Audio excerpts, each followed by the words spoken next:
Bienvenue dans l'émission Sans détour. Sans détour, c'est des questions sans concession et sans tabou. Je reçois aujourd'hui une personnalité, grand commis de l'État, titulaire d'un doctorat de droit public de l'Université française de Poitiers. Il avait occupé toutes les fonctions dans l'entourage présidentiel. Il était entré pour la première fois au gouvernement en 2002 comme ministre du Plan, du Développement et de la Coopération.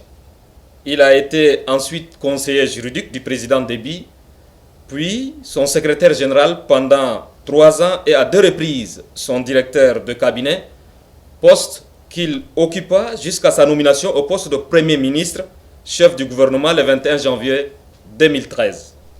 Il a mis exactement 11 mois à la tête de la primature, puisqu'il a démissionné ou contraint à la démission le 21 novembre de la même année.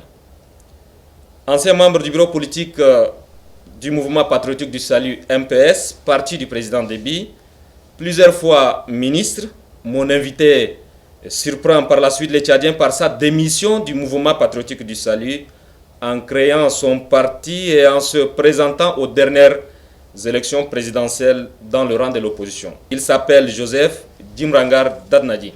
Monsieur Joseph Dimrangar Dadnadji, merci d'être présent et de bien vouloir répondre aux questions de la Télé Tchad à travers son émission Sans détour. Monsieur Joseph Dimrangar Dadnadji, est-ce que vous vous reconnaissez dans ce portrait que je viens de dresser pour vous? Oui, merci beaucoup. Je crois que vous avez tout dit, mais 2 ou 3 petites corrections. La première, je n'ai pas soutenu mon doctorat de droit public à l'université de Poitiers. J'étais en train de préparer quand le président Abré m'a demandé de venir diriger l'éducation nationale. Donc j'ai suspendu les recherches, je suis venu donc prendre la direction des affaires administratives de l'éducation nationale et c'est cet aspect qui m'a marqué que vous n'avez pas mis. Je suis administrateur de formation, mais je me suis en quelque sorte spécialisé dans la gestion du système éducatif.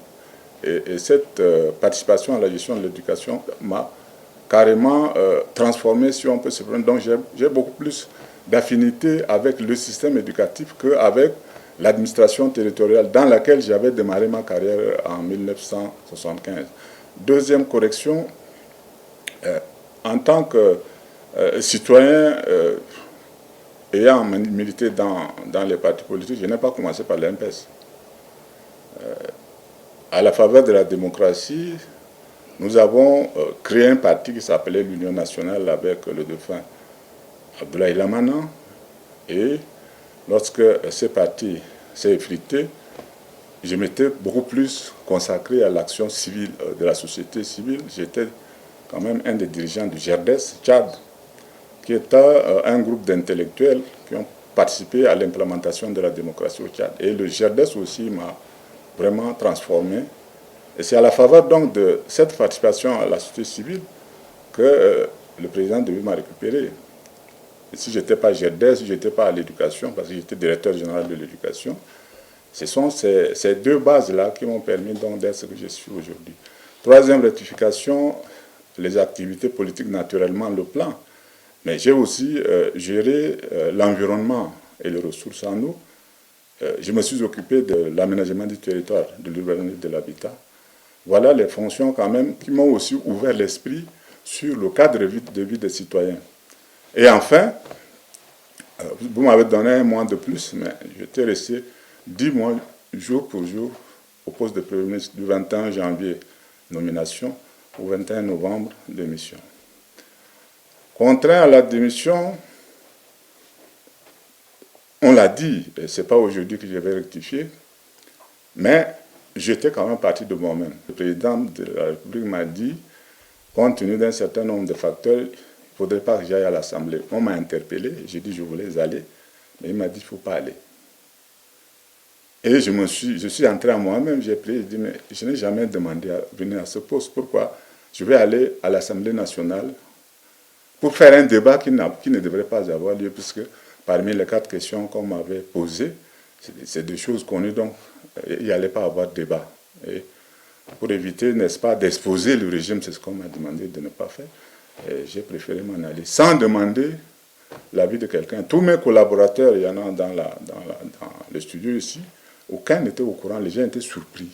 Le secrétaire général amenait les réponses aux questions des députés quand, dans le hall du protocole... De quel secrétaire général vous parlez? C'est Mohamed Liman qui est toujours là, secrétaire général de la primature. Donc, il voyait à la télé le secrétaire général du gouvernement qui est en train de lire ma démission alors qu'il venait pour me remettre les réponses que je lui ai demandé de préparer. Voyez-vous, ça fait beaucoup d'émotions. Donc, j'étais plutôt parti avec du fair play. Et jusque je dis, je suis dans cet état-là. C'est ce qui, ce qui vous a blessé, vous avez gardé non, partir non. S'il y a un endroit où j'ai été le plus à l'aise, c'était la primature. Et je suis parti vraiment sans regret. Franchement, et je peux même vous faire, si c'est des révélations, le jour où on a dit qu'on a supprimé les statuts de Premier ministre, j'allais vers 1h du matin de Beboto à Doba. Et quand j'apprends ça sur Internet, je dis, mais c'est la meilleure journée de ma vie. Je n'ai jamais demandé à être Premier ministre. Je n'ai jamais demandé à être traité comme un ancien Premier ministre. Je suis d'abord un citoyen. Donc, je n'ai pas à m'encombrer d'un certain nombre de statuts qui sont le fait de l'action des hommes. Donc, je n'ai pas de regret du tout. Parce que beaucoup de gens disent qu'il a créé un parti parce qu'il est mécontent. Non, pas du tout. Là où je suis la personne la plus à l'aise. Donc, il faut vraiment qu'on enlève... Chaque fois, vous revenez dessus, mais moi, ça ne m'intéresse pas. Oui, mais parce que vous avez, dans votre lettre de démission du parti MPS, vous avez dit que vous avez été l'objet d'humiliation et vous voulez plutôt aller servir votre pays autrement. Voilà. Ça, c'est précis, c'est la lettre de démission qui remonte au 20 novembre 2000. Tenez-vous bien 14, c'est-à-dire un an après. Et les humiliations sont connues. Vous savez, je crois rester aujourd'hui le seul ancien Premier ministre qui ne peut pas quitter l'aéroport. Je ne peux pas quitter. Pourquoi? Chaque fois que je voyage, il faut que j'obtienne du ministre des Affaires étrangères une autorisation d'absence. Or, moi, je ne suis pas en activité au ministère. Vous disposez d'un passeport de service diplomatique. Je suis obligé même de me faire délivrer un passeport ordinaire, les deux. Mais à l'aéroport, il faut que j'aie une autorisation d'absence. Et c'est le ministre des Affaires étrangères. Je suis le seul citoyen. Même avec le passeport ordinaire? Rien, il ne faut pas que je bouge. Le policier, il faut que j'aie une autorisation d'absence. Donc, on s'est entendu avec le ministre des Affaires étrangères. Chaque fois que je vais bouger, il faut que j'aille le voir. Il me donne une autorisation d'absence pour sortir avec le motif précis. C'est comme si vous êtes assiégé à résidence. Je ne voulais pas utiliser ces termes-là. Mais donc, quand je dois voyager, ça m'embête. Je vais à l'aéroport. On m'a renvoyé 3 fois. Donc, je dis, bon, maintenant, là, je vais aller par la route. Et je prends une autorisation, je m'en vais. Je suis parti chez moi, dans la zone de Moïsala. Même chose. On m'a demandé, tu transportes des armes. Je dis, non, moi, j'ai une arme qui est la Bible.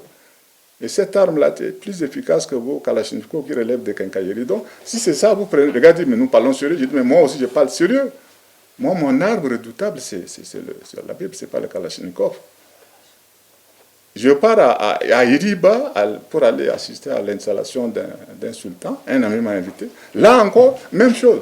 C'est ça les humiliations dont je parle. Ce n'est pas par rapport à mon passé de Premier ministre. Non, pas du tout. C'est ce traitement particulier. Comment un citoyen dans son pays doit avoir une autorisation d'absence de quelqu'un qui n'est pas son chef. Moi, je suis à l'enseignement supérieur. Quand je pose le problème au ministre de l'enseignement supérieur, il dit non, il faut aller voir le Premier ministre. Je dis, mais je ne suis pas à la primature. Voilà ce traitement un peu particulier. Monsieur Djimrangar Dadnadji, aujourd'hui, vous êtes dans quel état d'esprit? Mais je me sens un peu particulier parce que quand je dois voyager, il faut nécessairement que j'ai une autorisation d'absence. Et tout mon entourage, mes collègues, tous les gars qui sont avec moi, et trouvent que si tu veux voyager, est-ce que tu as réglé la question de ton autorisation d'absence? Je suis le seul. Je vous dis honnêtement, je suis le seul. Je ne pense pas que dans ce pays, quand vous voulez vous déplacer, si vous avez le passeport, mais moi, Dadnadji, si je dois voyager, il faut aller voir le ministre des Affaires étrangères, je prends une autorisation d'absence. Ce n'est pas une autorisation de voyage, mais une autorisation d'absence. Je dois m'absenter du territoire, il me faut une autorisation. Donc c'est un traitement particulier. Et ça fait partie des particularités que je gère. C'est devenu apte, donc ça me vient. Est-ce que ce n'est pas lié à votre statut de fonctionnaire de l'État? Non, mais le statut, c'est le ministre de l'enseignement supérieur. Nous sommes à Sabangali, là, quand je devais aller on m'a refoulé en décembre 2016. Je suis parti, il m'a dit non, il faut aller voir le Premier ministre. Je dis, mais moi, je ne travaille pas à la primature. Monsieur Djimrangar Dadnadji, vous êtes dans l'émission Sans détour, Actualité oblige, Monsieur le Président. En mars dernier, le Tchad a organisé un forum national inclusif sur les réformes institutionnelles. Forum que vous, votre parti, n'a pas participer. Alors, quelle appréciation faites-vous de l'organisation ou bien de la tenue de ce forum et des résolutions issues de ces assises? Vous allez découvrir que dans tout ce que je vais dire, je suis un homme de principe. Et tous mes chefs, y compris le président de la République, tous les gens avec lesquels j'ai travaillé dans ma vie, je suis un homme de principe. En allant aux élections, le chef de l'État a dit « je vais réformer l'État ». Et il a dit à ses militants. Il est parti, il a gagné, il veut engager le processus de réforme de l'État, qui est en fait la révision de la Constitution, parce que l'État, c'est la Constitution. Aujourd'hui, vous reconnaissez que le chef de l'État, Idriss Déby, a gagné. Attendez, ne me permettez pas, je vais revenir, c'est des questions précises auxquelles je réponds. Donc, il va organiser, dans le cadre de son parti, une réunion pour engager le processus de réforme, de révision de l'État. Cela ne me concerne pas, je ne suis pas du MPS, j'ai directé l'MPS. Je ne sais pas pourquoi les autres sont partis, sont devenus des militants du MPS, c'est leur problème. Mais ce qui est gênant dedans, vous allez trouver des diplomates, les Nations Unies en tête, qui vont demander aux chefs de partis de l'opposition d'aller. Je dis non. Le mot forum est un subterfuge pour emballer les gens. Mais en réalité, le président doit réviser la Constitution, parce que vous m'avez interrompu. Nous sommes dans un État constitué. Le Tchad n'est pas un État en l'air comme ça, c'est la Constitution là. Il y en a qui disent 445, c'est pas 445. Si vous n'avez pas dans votre tête ce petit papier là, avec combien d'articles là, vous êtes hors propos. Donc, il veut toucher ça. Et s'il veut toucher la procédure, c'est dans le cadre de son parti. C'est son droit de le faire. Et il a fait. Pourquoi moi je devais aller? Je vais aller pour discuter de quoi? Il a sa vision de l'État qu'il veut refléter dans un acte. Il n'a qu'à aller avec ces gens. Moi, je ne peux pas aller dedans. Maintenant, le forum où le vrai faux congrès du MPS a eu lieu, mais c'est le droit moi, je suis dans un parti aussi, je fais un congrès. C'est le droit des gens de faire leur congrès, de prendre des résolutions. Je n'ai pas à dire c'est bon ou c'est mauvais. C'est les résolutions de leur congrès. Donc, il faut faire très attention parce qu'il y a des gens qui rentrent dans un débat qui n'est pas le leur. Vous utilisez des mots qui sont intéressants pour la compréhension de nos téléspectateurs. Vous dites un vrai faux congrès du MPS. Qu'est-ce que cela veut dire? C'est un congrès, mais il l'appelle forum, non? C'est un congrès du MPS. Dans la suite de ce qui s'est passé pour désigner le candidat à l'élection présidentielle. Quand ils l'ont désigné, il dit j'accepte. Mais si je suis élu, je vais réformer l'État. Donc, il revient devant les mêmes militants et dit voilà, je vous avais dit ça, maintenant on a gagné, on va réformer l'État. Mais les autres, qu'est-ce qu'ils sont partis chercher? Ça m'a fait sortir un peu hors micro, mais quelqu'un a resté pour mettre. Que vont chercher les autres dedans, y compris, je dis, les Nations Unies, qui demandent aux autres d'aller. Mais c'est le congrès du MPS. Vous trouvez qu'un homme normal va aller dans un congrès pour obliger les militants du congrès à modifier leur vision? Vous êtes normal? Vous allez dans un... Moi, je suis chef de parti. La logique voudrait que ceux qui ne sont pas du MPS se retirent. Pourquoi ils sont partis? Alors, qu'est-ce qu'ils ont fait? Ces gens-là, la vision du président de la République doit être reflétée dedans. C'est ça? Doit être reflétée. Et c'est ce qui s'est passé. Et c'est ce qui continue. Mais vous n'êtes pas du MPS. Vous avez votre vision. Moi, j'ai ma vision du Tchad. Mais en quoi je vais aller faire passer cette vision-là? Les MPS, ils font ce qu'ils veulent. Et le peuple va juger. Mais pourquoi moi, je vais aller rentrer dans une danse qui n'est pas la mienne? C'est ça mon problème. C'est une question très simple, terre à terre. Mais j'ai dit aussi, je ne peux pas rectifier, mais les gens ne savent pas, ils sont rentrés dans une danse qui n'est pas la leur. Et ils ont dansé même plus que les organisateurs de la danse. Et c'est ça qui nous crée. Donc, vous faites allusion auquel? Mais tous ceux qui ne sont pas du MPS, tous ceux qui ne sont pas du MPS, ce n'est pas leur danse. C'est la danse du MPS qui a dit, bon, vous venez, vous dansez normalement en respectant les organisateurs. Mais vous arrivez, vous faites comme si, mais ça ne vous regarde pas. Honnêtement. Et ces gens, je ne les respecte pas. Parce que ce n'est pas leur danse. Donc, ils ont fait. Maintenant, le problème, parce que j'ai dit bref, le problème, quand on veut modifier la structure de l'État, il y a une démarche que la Constitution prévoit, n'est-ce pas? C'est la révision. Ça s'appelle la révision. Il n'y a pas vous n'allez voir nulle part écrit dans la Constitution qu'il faut faire un forum. Non, non. Vous faites la révision. Et l'initiative de la révision appartient au président de la République ou aux députés. Il n'y a pas de forum. Et ils vont là-bas, ils tournent en rond, et ils sont obligés de revenir, mais très timidement dans le droit chemin, en mettant en place. Mais la constitution actuelle a été aussi modifiée, mais c'était l'œuvre d'un parti politique. Je parle exactement comme vous le dites. En 2005, quand on devait réviser, moi j'étais conseiller juridique, on devait réviser, le Congrès a décidé, et on a mis en place un groupe qui a écrit, on a fait une proposition qu'on a donnée à l'Assemblée, on n'a pas fait de forum. Mais pourquoi vous amenez déjà à un débat qui n'est pas le leur? Moi c'est ça que je n'ai pas compris. Qu'est-ce qui s'est passé dans la tête de ces gens-là? On ne révise pas à aller crier sur les toits. Hein? Non, vous révisez, vous avez une vision, vous avez un projet de société, vous appelez vos militants et dites, écoutez, moi je veux que ça soit comme ça. Je veux que ça soit comme ça. Est-ce que vous êtes d'accord? Et on engage le processus. Maintenant, là, laissez-moi vous dire, maintenant, le forum est terminé. Mais quels sont les gens qui sont en train de se chamailler? C'est les gens du MPS, à l'Assemblée nationale. Les autres qu'on a appelés diaspora, les Nations Unies, tout ce monde-là, il est où en ce moment?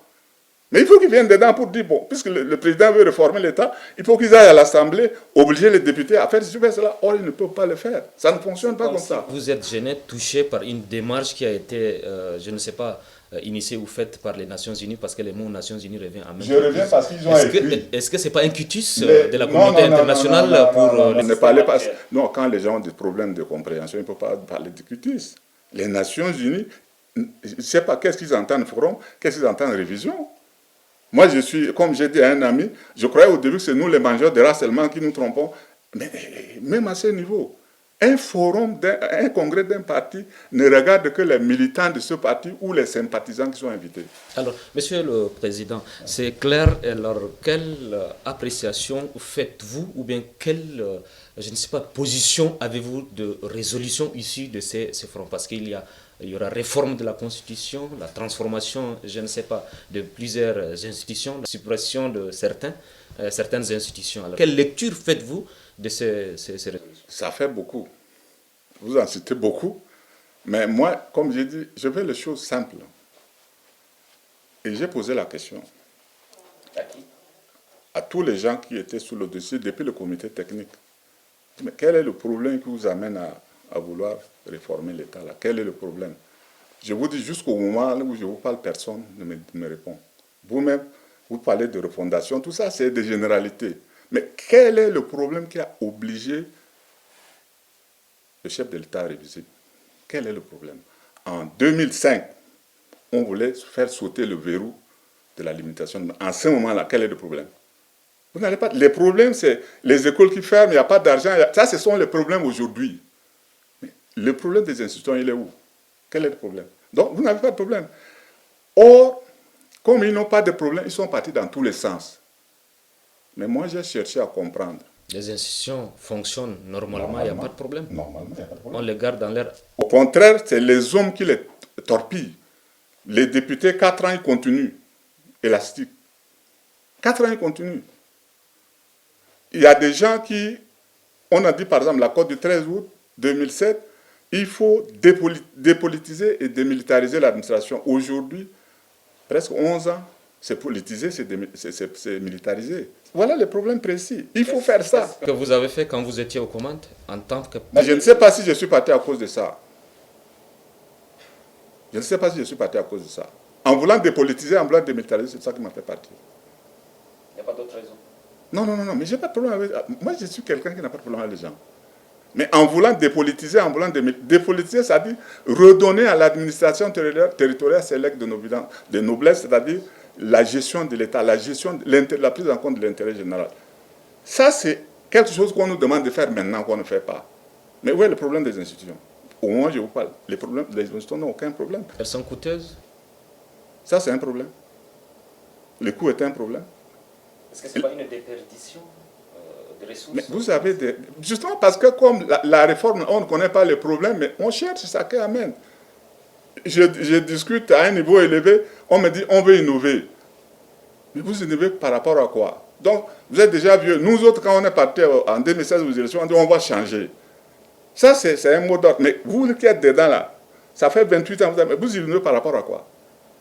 Et vous avez vos militants de la société civile qui disent « touche pas à mes acquis ». Alors, entendez-vous, ou c'est des acquis que vous ne devez pas toucher, ou bien, il y a des choses qui ne vont pas, mais dites-nous ces choses qui ne vont pas. Au moins, je vous parle, personne ne sait.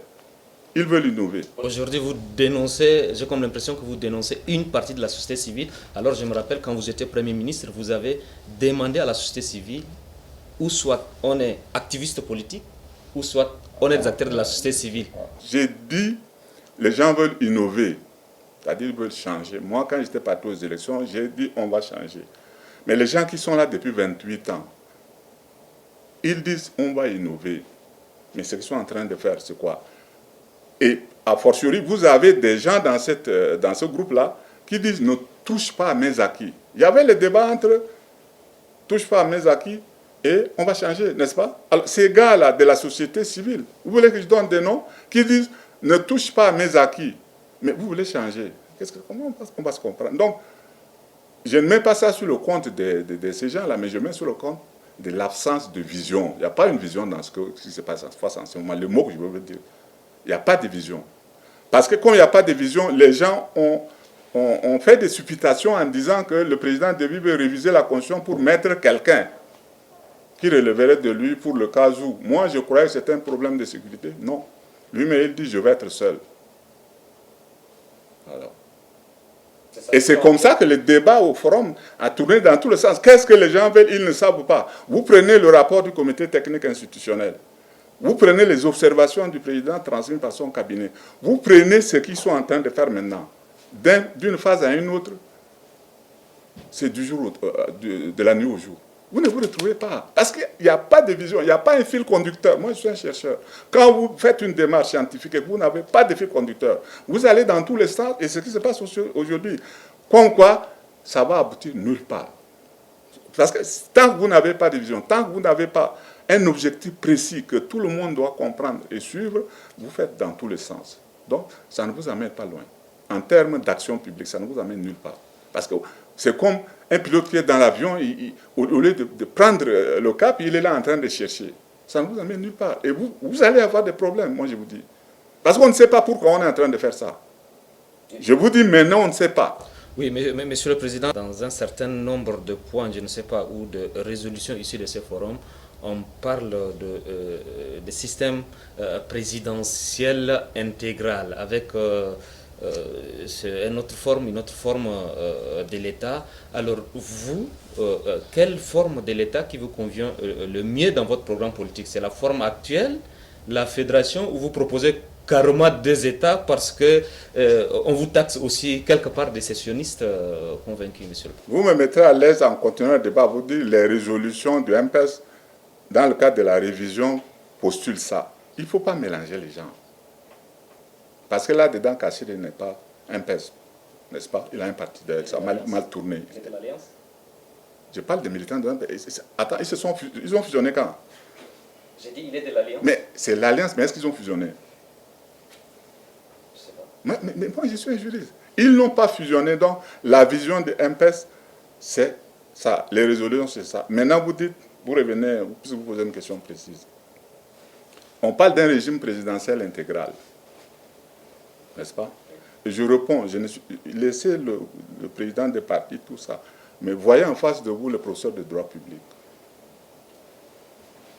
Voyez en face de vous le professeur de droit public. D'abord, il n'y a pas de régime présidentiel intégral. Le régime, il est présidentiel ou il est parlementaire, pas intégral. Ce terme-là, je l'ai trouvé à la faculté de droit installée ce jour au palais du 15 janvier. Il n'y a pas de régime présidentiel intégral. Le régime, il est présidentiel comme aux États-Unis, parlementaire comme en Angleterre. Et en France, vous avez un régime mixte qui est dit présidentialiste parce qu'il y a des interférences entre l'exécutif et le législatif.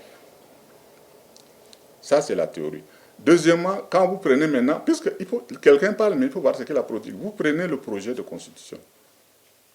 Vous le prenez, vous avez des éléments du régime présidentialiste, mais il n'y a rien de présidentiel comme aux États-Unis, il n'y en a pas. Le fait de supprimer le poste de Premier ministre ne vous règle pas le problème, c'est un choix que vous faites. Vous dites régime présidentiel, c'est le régime de la séparation. Permettez que je rappelle, le type qui est à l'origine, ou le penseur qui est à l'origine, c'est quand même Montesquieu, qui dit que tout homme qui a du pouvoir est porté à en abuser. Il faut pour la disposition des choses, la bonne disposition des choses, que le pouvoir soit, qu'est-ce qu'on fait? Soit séparé. Il ne faut pas que le pouvoir soit les mains d'un seul homme. Tout homme qui a le pouvoir est porté à en abuser. Nous sommes dans ce cas-là. Donc, il n'y a pas de régime présidentiel. Parce que le président de la République, qu'ils l'ont mis, est responsable devant l'Assemblée. Il est président de la République, chef du gouvernement. Le gouvernement est responsable devant l'Assemblée. C'est ce qu'ils ont écrit, hein. Je n'invente rien. Deuxièmement, on vous dit le pouvoir judiciaire est indépendant des autres pouvoirs. C'est ce qu'ils disent. Mais ce qu'ils écrivent ensuite, c'est le président de la République qui préside le Conseil supérieur de la magistrature. Et puis on s'arrête. Quels sont les éléments d'indépendance du pouvoir judiciaire? Vous ne l'avez. On ne sait même pas. Or, ils ont recopié le système d'autorité judiciaire du système français de 1958. En France, ça s'appelle l'autorité judiciaire. Ça ne s'appelle pas le pouvoir judiciaire. Le système judiciaire en France est inféodé. Donc, si vous voulez faire du régime présidentiel, vous devez régler cette question-là. Et enfin, peut-être que je vais peut-être m'arrêter là, mais le plus compliqué, c'est quand même que les gens veulent, ou le président qui veut modifier, veut être le seul maître à bord. N'est-ce pas?